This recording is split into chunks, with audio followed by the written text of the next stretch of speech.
வணக்கம். இயற்கை மருத்துவத்துக்கு உங்களை இருக்கிறேன். இப்போ நம்ம இந்த இயற்கை மருத்துவத்தில் பார்க்க போகிற டாபிக் என்ன அப்படின்னு பார்த்தீங்கன்னாக்கா, அமுக்குறாங்கிழங்கு பற்றி. அமுக்குறாங்கிழங்கு சாப்பிட்டா ஆண்மை பெருகுன்னு சொல்கிறாங்களே, அமுக்குறாங்கிழங்கு சாப்பிட்டா மெலிவாங்கன்னு சொல்கிறாங்க, அமுக்குறாங்கிழங்கு சாப்பிட்டா உடல் பருமனாகுன்னு சொல்கிறாங்க, உடல் நல்லா தேஜஸாக இருக்கும், நல்லா பலவீனமாக இருக்கிறவங்களுக்கு பலம் கிடைக்கும் அப்படின்றாங்களே. அப்படின்னா உண்மைதாங்க. ஒரு அமுக்குறாங்கிழங்கு அப்படின்றது பல விஷயத்துக்கு நமக்கு ஹெல்ப்ஃபுல்லாக இருக்கும். இதை நம்ம எப்படி யூஸ் பண்ண போகிறோம், அந்த அமுக்குறாங்கிழங்கை கொண்டு இது எப்படி சுத்திகரிக்கிறது, அதை சுத்திகரிச்சதை அதை நம்ம எப்படி உபயோகப்படுத்த போகிறோம் அப்படின்றத பற்றி பார்க்கலாம்.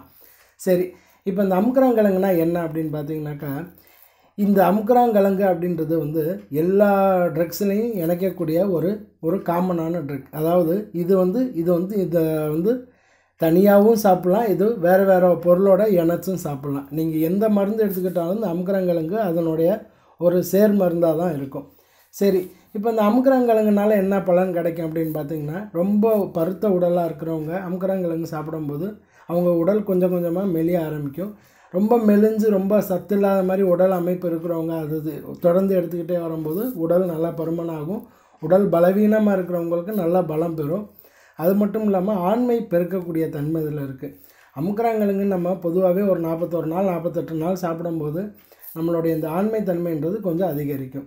சரி, இப்போ இந்த இதை எப்படி சுத்திகரிக்கிறது அப்படின்றத பற்றி பார்க்கலாம்.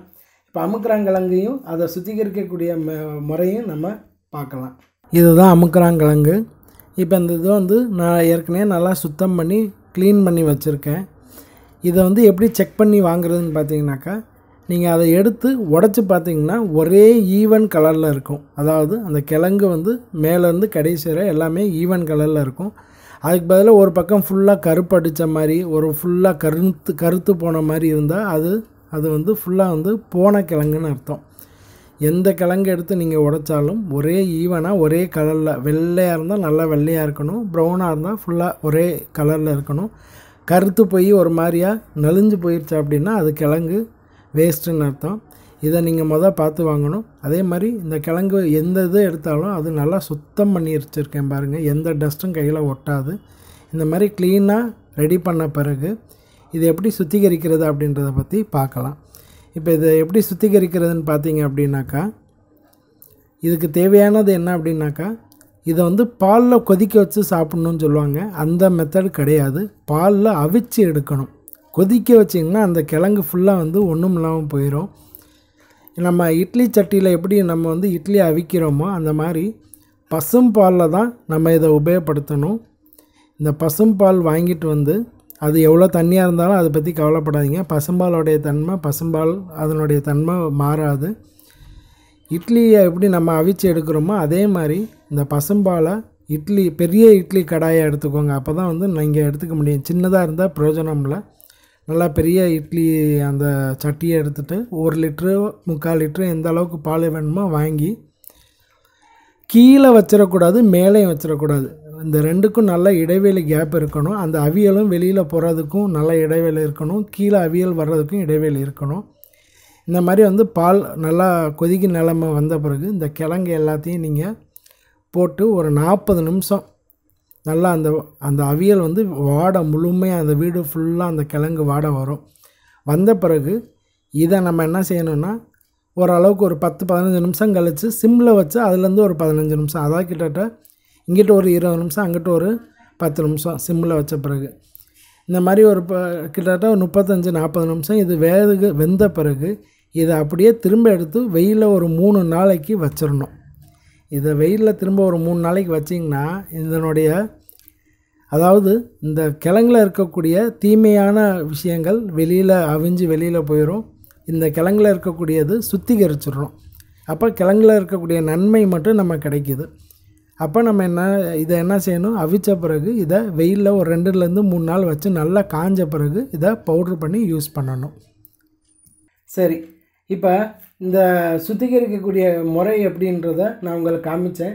இது என்ன செய்யணும் அப்படின்னாக்கா, இப்போ நம்ம இந்த இட்லி சட்டியில் வேக வச்ச பிறகு ஒரு வாரமோ 3 நாளோ நல்லா அதிகமான வெயில், உஷ்ணம் இருக்கக்கூடிய வெயில், அதாவது அதன் மேலே அந்த மொட்டை மாடியில் நமக்கு நல்லா வெயில் கிடைக்கும். அந்த மாதிரி இடங்கள்லாம் நல்லா ஒரு துணி போட்டு பரப்பி போட்டு அது மேலே ஒரு வலை மாதிரி ஃபுல்லாக கவர் பண்ணணும். ஏன் அப்படின்னா திரும்ப அதில் டஸ்ட்டு விழுகக்கூடாது. ஸோ இந்த மாதிரி நம்ம இந்த இட்லி அவிச்ச மாதிரி அவிச்ச பிறகு திரும்பவும் நம்ம அதை வெயிலில் போட்டு அதை திரும்ப கொண்டு வந்து நல்லா க்ளீன் பண்ணிடணும். ஏன்னா மண் தூசி இருக்காத மாதிரி நல்லா க்ளீன் பண்ணிவிட்டு அதுக்கப்புறம் தான் நம்ம வந்து இதை பவுடராக பண்ண முடியும். பவுடராக பண்ண பிறகு தினமும் காலையில் பிரேக்ஃபாஸ்ட்டு, மார்னிங் பிரேக்ஃபாஸ்ட்டு, அதே மாதிரி இரவு நேரத்துலேயும் 2 வேளையும் எடுத்துக்கலாம். இரவு நேரத்துலேயும் சரி காலை நேரத்துலேயும் சரி உணவு எடுத்துக்கிறதுக்கு ஒரு 20 நிமிஷத்துக்கு முன்னாடி ஒரு டீஸ்பூன் அளவுக்கு 5 கிராம் அளவுக்கு எடுத்து பாலோட தொடர்ந்து எடுத்துக்கிட்டு வரும்போது ஆண்மை சக்தி பெறுகிறது மட்டும் கிடையாது, நல்லா ரொம்ப ஒரு மாதிரியான 40 வயசாகிடுச்சு 50 வயசாகிடுச்சு எனக்கு ரொம்ப உடல் சோர்வாக இருக்குது அப்படின்றவங்களும் இதை எடுத்துக்கும் போது நல்லா உடல் பலம் பெறுங்க. அதே மாதிரி மெலிந்தவங்கள் எடுத்துக்கும் போதும் உடம்பு தேறி வரும். ரொம்ப உடல் பருமனாக இருக்கிறவங்க எடுத்துக்கும் போதும் உடல் வந்து கொஞ்சம் கொஞ்சமாக பருமன் குறைய ஆரம்பிக்கும். பொதுவாகவே ஆண்கள் இதை எடுத்து சாப்பிடும்போது பலம் அதிகம். ஆண்மை பெருக்கக்கூடிய விஷயம் இதில் இருக்குது. இந்த அமுக்கரங்கிழங்கு யார் வேணாலும் சாப்பிடலாம். 50 வயது 60 வயது உள்ள ஆணோ பெண்ணோ யார் வேணாலும் எடுத்துக்கலாம். உடல் பலவீனமாக இருக்கிறவங்க இதை தாராளமாக எடுத்து சாப்பிடும்போது நல்லா உடம்பு வந்து நல்லா பலம் கிடைக்கும். இது வந்து 48 நாள் சாப்பிடலாம், அதிகபட்சம் ஒரு 90 நாள் வரை எடுத்துக்கலாம். எந்த ஒரு சைடு எஃபெக்ட்டும் வராது. இந்த அமுக்கராங்கிழங்கு சுத்தி முறை அப்படின்றது நான் எல்லா வீடியோலையும் சொல்லும்போது சுத்தி முறை வேணும் அப்படின்றீங்க. சுத்திகரிக்கக்கூடிய முறை அப்படின்றது ஒரு மெத்தடு. இது வந்து ஒரு பொருள் இந்த மெத்தடில் சுத்திகரிச்சிருக்கோம். நம்ம இதை மாதிரி பல விஷயங்கள் பல மெத்தடில் சுத்திகரிக்கக்கூடிய இது இருக்குது. நிறைய பேர் கேட்டிருக்கனால இந்த அமுக்கராங்கிழங்கை சுத்திகரிக்கிறதோடு சேர்த்துன்னு அவங்களுக்கு வந்து இதில் காமிச்சிருக்கேன். இது ரொம்ப நல்லா பலன் கொடுக்கக்கூடியது. ட்ரை பண்ணி பாருங்கள், நல்ல ரிசல்ட் கிடைக்கும். வணக்கம்.